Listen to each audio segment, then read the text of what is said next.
ça fait quelques semaines qu'il m'arrive un truc assez chiant et j'ai envie de partager ça avec toi aujourd'hui parce que j'ai trouvé une solution contre ce problème qui est extrêmement chiant. C'est le fait de pas avoir le temps de s'entraîner aussi longtemps qu'on le voudrait. Je m'explique. Donc, il arrive que parfois, j'aimerais, prendre 1 heure pour m'entraîner, sauf que il faut que j'aille prendre un train dans 1 heure et du coup, j'ai que 30 minutes de temps à disposition pour m'entraîner. Et en fait, l'erreur que j'ai commis jusqu'à maintenant et que j'ai arrêté de commettre justement parce que j'ai trouvé la solution contre ce problème-là, c'est que j'avais tendance à du coup sauter mon entraînement et dire je le fais demain. Oui, ça arrive même à un coach, ça arrive de sauter son entraînement. Enfin, plus maintenant du coup vu que j'ai trouvé la solution, mais ça m'arrivait de sauter mes entraînements parce que je n'avais pas assez de temps. Je n'avais qu'une demi-heure. Même ma séance durait 1 heure et j'avais pas envie de faire la moitié aujourd'hui parce que le lendemain j'allais être fatigué et du coup j'allais pas pouvoir faire l'autre moitié. Et du coup ça posait quelques problèmes. Jusqu'à ce que je trouve une solution qui est franchement, selon moi, hyper efficace et je vais te la dévoiler aujourd'hui dans cette courte vidéo, sans montage, sans blabla.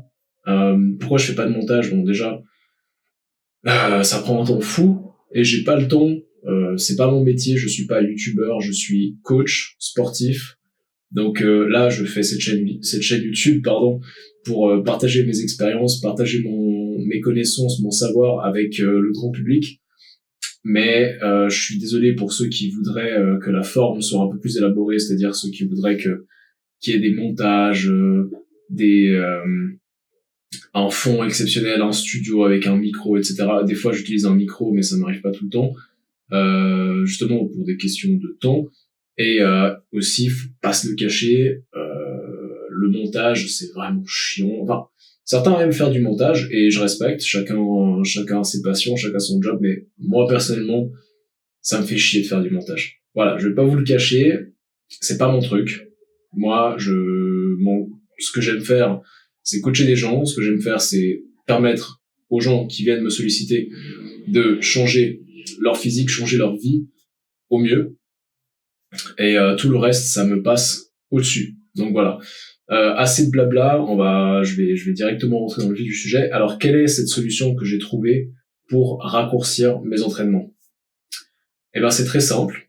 Tu as peut-être déjà entendu parler du superset, qui est une méthode d'intensification en musculation qui te permet donc là, je parle d'entraînement de musculation.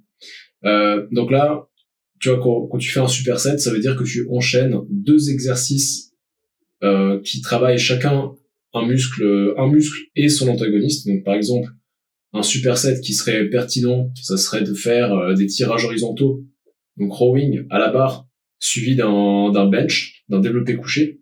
Ok, ça c'est pertinent. Ça c'est un superset parce que justement je travaille 2 muscles qui sont opposés.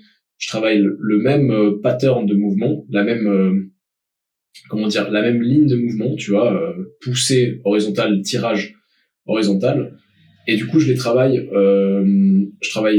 l'aller et le retour, si tu veux. Donc je travaille mes dorsaux pour tirer et mes pecs pour pousser, ok, mais la ligne c'est la même, le mouvement c'est le même en fait, mais la résistance ne vient pas du même endroit. Enfin, tu m'as compris. Dis-moi en commentaire si c'est pas clair, là je referai une vidéo un peu plus élaborée sur ce qu'est un muscle antagoniste. Donc ça c'est le superset. Le problème avec le superset, problème que j'ai rencontré personnellement, c'est qu'en général, t'es plus performant sur le premier exercice et moins sur le deuxième, forcément, parce que du coup, tu t'es déjà essoufflé, tu t'es déjà fatigué mentalement, physiquement sur le premier exo, et donc quand tu fais le deuxième exo, t'as moins d'énergie, donc tu peux mettre potentiellement un peu moins lourd, tu peux faire un peu moins de séries, un peu moins de répétitions, et c'est dommage. Et pour pallier à ce problème, j'ai trouvé une solution qui est de non pas faire un superset classique, c'est-à-dire exercice 1A, exercice 1B sans pause, et puis ensuite pause à la fin des 2 exercices. Tu fais exercice 1A, donc admettons c'est le tirage horizontal, exercice 1A, tirage horizontal, je fais mes répétitions, je vais à l'échec, je prends 30 secondes à 1 minute de pause, ensuite je fais l'autre exercice, donc le développé couché, et de nouveau, donc ça c'est l'exercice 1B, et de nouveau à la fin de l'exercice 1B, je prends 30 secondes à 1 minute de pause, et j'alterne comme ça. ce qui me permet de diviser mon temps de repos par 2 et entre chaque exercice, entre chaque exercice. Mais au final, le temps de repos entre chaque série du même muscle est le même. C'est-à-dire que si par exemple je fais exercice 1A, ensuite 1 minute de pause, exercice 1B, 1 minute de pause, exercice 1A, ça me permet de prendre environ 2 minutes 30 à 3 minutes de repos entre chaque série de l'exercice 1A. Ok. Ce qui est intéressant, du coup, ça veut dire que j'ai pris autant de repos que si j'avais fait l'exercice de manière classique. Voilà, je fais ma série, je prends 2 à 3 minutes de repos, je refais ma série, etc.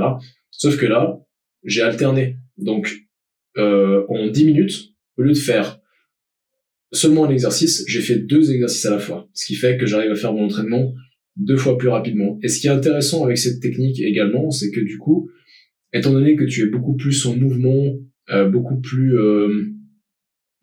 tu prends beaucoup moins de repos en fait d'un point de vue de mouvement. Enfin, je veux dire, tu bouges beaucoup plus fréquemment, mais moins longtemps. Bah ça rend ton exercice un petit peu plus cardio. Donc tu vas travailler également plus ton cardio. Et ça, je l'ai ressenti. Je te dis pas ça parce que c'est ce que la science dit. Je te dis ça parce que c'est ce que moi j'ai ressenti lorsque j'ai utilisé cette méthode récemment quand j'avais pas le temps de m'entraîner. J'ai remarqué que mon cardio prenait un peu plus cher que d'habitude, ce qui est une bonne chose selon moi. Et par contre, ce que j'ai remarqué aussi, c'est que ma performance n'était pas diminuée par cette méthode-là, comme j'aurais pu le voir avec par exemple un superset classique où je prends pas de repos entre les deux exercices. Donc voilà, j'espère que cette vidéo t'aura aidé, j'espère que ça t'aura permis de pallier à ce problème de manque de temps.